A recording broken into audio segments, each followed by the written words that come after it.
விஜயா மீனாவை ஓவரா திட்டி ஹாஸ்பிட்டலை விட்டு துரத்தி விட்டதுக்கப்புறமா ஸ்ருதிக்கு கண்ட்ரோல் பண்ண முடியாத அளவுக்கு கோபம் வந்து விஜயா கிட்ட பேசுகிறாங்க. ஆண்டி ஸ்டாப் இட் ஆண்டி, என்ன இப்படி பேசிக்கிட்டு இருக்கீங்க?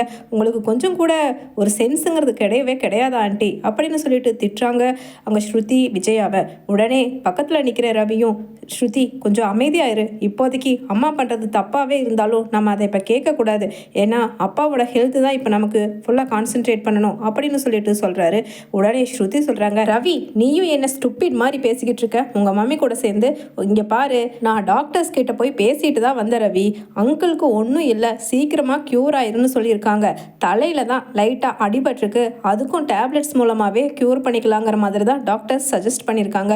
அப்படி இருக்கும்போது நீங்கள் தேவையில்லாமல் அழுது சிம்பத்தி கிரியேட் பண்ணி மீனாவை ஹர்ட் பண்ணுற மாதிரி பேசி அனுப்புனது சுத்தமாக சரியில்லை ஆண்டி அப்படின்னு சொல்ல, உடனே விஜயா சொல்கிறாங்க, டேய் ரவி உன் பொண்டாட்டியை பேசாமல் இருக்க சொல்லு, இப்போ தானே தெரியுது ரவி ஏன் உன்னை திரும்பவும் இங்கே கூட்டிகிட்டு வரலன்னு, இப்படி நொய்யின்னு பேசிக்கிட்டு இருந்தா பேசாமல் வாயை மூடிட்டு போ, எனக்கு தானே தெரியும் என் புருஷன் உயிருக்கு ஏதாவது ஒன்று ஆபத்துனா நான் தானே அழுகணும், பின்ன உன்ன மாதிரியா ரவி எக்கேடா கேட்டுட்டு போகிறான்னு நீ பிறந்த வீட்டில் போய் பணத்திமிரில் உட்காந்துட்ட. ஆனால் எனக்கு அப்படியெல்லாம் இருக்கிறதுக்கு மனசு வராதுமா, ஏன்னா என்னை தொட்டு தாலி கட்டின புருஷன் அவர் அப்படின்னு சொல்லிட்டு அழுகிறாங்க.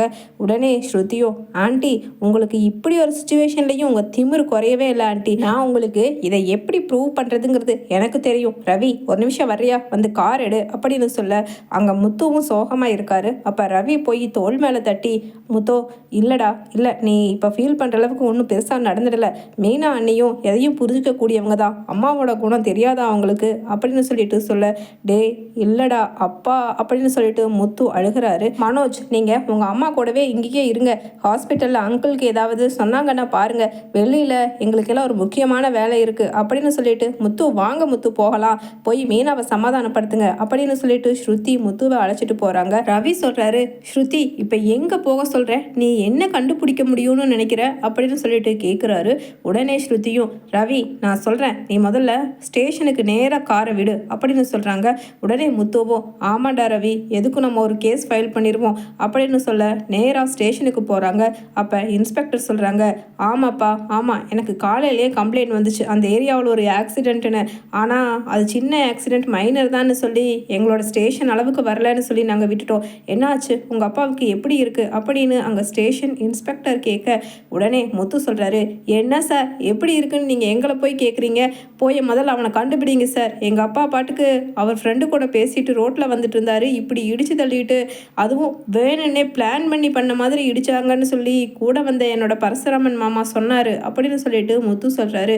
அப்படியாப்பா அப்படின்னு சொல்ல, உடனே ஸ்ருதி சொல்கிறாங்க, ஆமாங்க ஆமாம், இது கண்டிப்பாக எங்களுக்கு நிறைய வேண்டப்படாதவங்க இருக்காங்க, அவங்களோட செயலாக தான் இருக்கும் அப்படின்னு சொல்லிட்டு ஸ்ட்ராங்காக பேசுகிறாங்க ஸ்ருதியும். உடனே அங்கே ரவி சொல்கிறாரு, ஸ்ருதி இது யாரோட வேலையாக இருக்குன்னு நீ நினைக்கிற அப்படின்னு சொல்ல, உடனே கொஞ்சம் பேசாமல் இரு ரவி அப்படின்னு இன்ஸ்பெக்டர் கிட்ட ஸ்ருதி சொல்கிறாங்க, சார் இது வேணும்னே பிளான் பண்ணி பண்ணதுங்கிறத நான் எப்படி கன்ஃபார்ம் பண்ணுறேன்னா, ஒரு மாதத்துக்கு முன்னாடியே இல்லை இப்போ தான் ஒரு 10 days இருக்கும்னு நினைக்கிறேன், அப்போவே ஒரு லேடி சாமியார் மாதிரி வந்து எங்கள் வீட்டில் மாமாவோட உயிருக்கு ஆபத்து அப்படின்னு மீனாங்கிற செகண்ட் டாட்டர் இன் லாவை வீட்டை விட்டு முடுக்கி விட சொல்லி அவங்க சொல்லிட்டு போனாங்க, அப்போவே எனக்கு டவுட்டு தான் அவங்க மேலே அப்படின்னு சொல்லிட்டு ஸ்ருதியும் சொல்ல, என்னது அப்படியா, எங்கே கொடுங்க அந்த பொண்ணோட ஃபோட்டோவை பார்க்கலாம், அந்த லேடியோட ஃபோட்டோவை அப்படின்னு இன்ஸ்பெக்டர் வாங்கி கேட்க, உடனே ஃபோட்டோவை எடுத்து காமிக்கிறாரு தன்னோட ஃபோனில் இருந்து ரவி.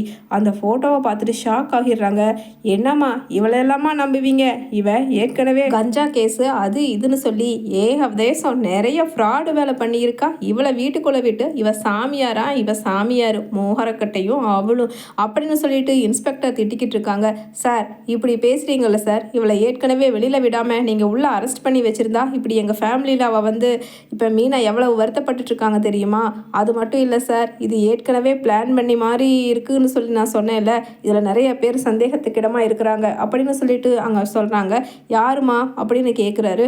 ஆமாம் இப்போ அடிபட்டு ஆக்சிடெண்ட் ஆகி இருக்காருல்ல ஹாஸ்பிட்டலில், அவரோட எல்டர் டாட்டர் இன்லா ரோஹிணிங்கிறவ இந்த குடும்பத்துக்கு நிறைய பொய் சொல்லி ஏமாற்றி கல்யாணம் பண்ணிட்டு வந்துட்டான்னு சொல்லி அவளை அனுப்பி வச்சுட்டாங்க விஜயா ஆண்டி, அதனால் அவங்கள பழி வாங்கிறதுக்காக அப்படி சொல்ல முடியாது, அவங்களோட மெயின் டார்கெட்டே முத்துவும் மீனாவும் தான், மீனாவை அந்த வீட்டை விட்டு துரத்தணும்னு அந்த பூக்காரி சிந்தாமணி கூட சேர்ந்து ரோஹிணி தான் இந்த மாதிரி பிளான் பண்ணியிருப்பா அப்படின்னு எனக்கு தோணுது சார், அதெல்லாம் அதெல்லாம் ரெண்டாவது இருக்கட்டும். முதல்ல இந்த போலி சாமியாரை பிடிச்சு நீங்கள் விசாரிச்சிங்கன்னா யார் பணம் கொடுத்தாங்க என்ன ஏதுங்கிறத வச்சு இது ஆக்சிடெண்ட்டா இல்லை கொலையாங்கிறத முதல்ல கன்ஃபார்ம் பண்ணலாம் அப்படின்னு சொல்லவே முத்துவோட ஃப்ரெண்டு செல்வம் அந்த போலி சாமியாரை பிடிச்சு இழுத்துட்டு வர்றாரு. மேடம் இவளே தான் அப்படின்னு சொல்லிட்டு அங்கே இழுத்துட்டு வர உடனே உன்னை எங்கெங்கே தேடிட்டு இருக்கிறது என்னடி என்ன ஸ்டேஷனுக்கு மாமல் கொடுத்துட்டா இன்னும் அட்டகாசம் பண்ணிக்கலான்னு நினப்பா? நாங்களே என்னமோ போனால் போகட்டு பொம்பளையாச்சுன்னு சொல்லி வெளியில் விட்டுருந்தா மாமூலை வாங்கிட்டு, ஆனால் நீயே இன்னும் வீடு வீடாக போய் பொய்யும் பித்தலாட்டமும் பண்ணி லட்சக்கணக்கில் பணம் அபகரிக்கிறதுக்கு பார்க்குறியா அப்படின்னு சொல்லிட்டு 4 தட்டு தட்டி அடிக்கிறாங்க. உடனே ஐயையோ லட்சக்கணக்கில் பணத்துக்கெல்லாம் ஆசைப்படலைங்க, எனக்கு வெறும் 25,000 ரூபா தான் கொடுத்தாங்க இந்த மாதிரி சொல்லி அப்படின்னு சொல்லிட்டு அந்த போலி சாமியாரும் வளர்றாங்க. உடனே அதை பார்த்துட்டு ஸ்ருதியும் யார் கொடுத்தாங்க சொல்லு அப்படின்னு சொல்ல உடனே அதுதான் அந்த பூ கட்டுறாங்கல்ல, பூ அதெல்லாம் பெரிய டெக்கரேஷன் பண்ணுறாங்கல்ல அந்த அம்மா அப்படின்னு சொல்லிட்டு சொல்கிறாங்க.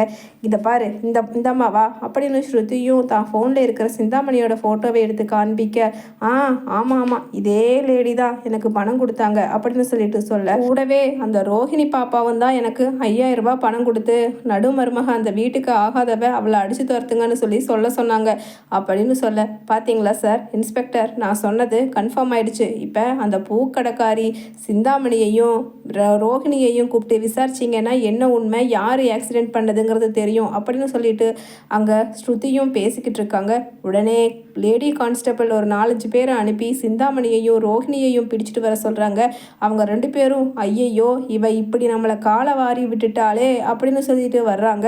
அதே சமயம் யாருமா இவங்கள உனக்கு பணம் கொடுத்து அப்படி நடிக்க சொன்னது அப்படின்னு சொல்லிட்டு இன்ஸ்பெக்டரும் கேட்க, ஆமாங்க அப்படின்னு சொல்லிட்டு தலையை குனிஞ்சுக்கிட்டு சொல்கிறாங்க அந்த போலீசாமியார். உடனே அங்கே என்னம்மா நீ தானே அண்ணாமலையையும் ஆக்சிடெண்ட் பண்ண சொல்லி பணம் கொடுத்துருக்க, இப்படி சொன்னவே அப்படி சொல்லியிருக்க மாட்டேன்னு உனக்கு என்ன நிச்சயம்? அதுதான் வீட்டோட நடுமருமக மீனா ஆகாதுன்னு சொல்லி நீ தான் துரத்தி விடுறதுக்கு பிளான் போட்டு பணம் கொடுத்தேன்னு சொல்லி இந்த சாமியார் அம்மாவே உண்மையை ஒத்துருச்சுல்ல, இப்போ அது பழிக்கணும்னு தானே இப்படி உங்கள் மாமனாரை ஆக்சிடெண்ட் பண்ண சொல்லியிருக்கீங்க அப்படின்னு சொல்லிட்டு காலுக்கு கீழே 4 தட்டு தட்டுறாங்க லத்தியால் ரோஹிணியை.